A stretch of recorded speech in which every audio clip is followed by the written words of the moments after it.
नमस्कार.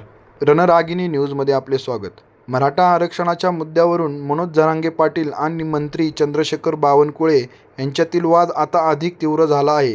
कुणबी प्रमाणपत्राच्या मुद्द्यावरून जरांगे पाटील यांनी बावनकुळेला थेट लक्ष्य केले आहे. जरांगे पाटील यांचा आरोप आहे की काही मराठा व्यक्तींची कुणबी प्रमाणपत्रे रद्द करण्याच्या प्रक्रियेत बावनकुळेंचा हस्तक्षेप आहे. या आरोपावरून जरांगे यांनी बावनकुळेंवर जोरदार टीका केली असून त्यांची नार्को टेस्टचीही मागणी केली आहे. मात्र चंद्रशेखर बावनकुळे यांनी जरांगेंचे हे आरोप स्पष्टपणे फेटाळून लावत आहेत. जात पडताळणी विभाग ही स्वतंत्र अर्धन्यायिक यंत्रणा असून मंत्री म्हणून आपला त्यामध्ये हस्तक्षेप करू शकत नाही, अशी भूमिका बावनकुळे यांनी मांडली आहे. दरम्यान या आरोप प्रत्यारोपांमुळे जरांगे पाटील विरुद्ध बावनकुळे असा थेट राजकीय वाद निर्माण झाला आहे. मुख्यमंत्री देवेंद्र फडणवीस यांनीही बावनकुळेंना अशा प्रकारे लक्ष्य करणे योग्य नसल्याचे म्हटले आहे.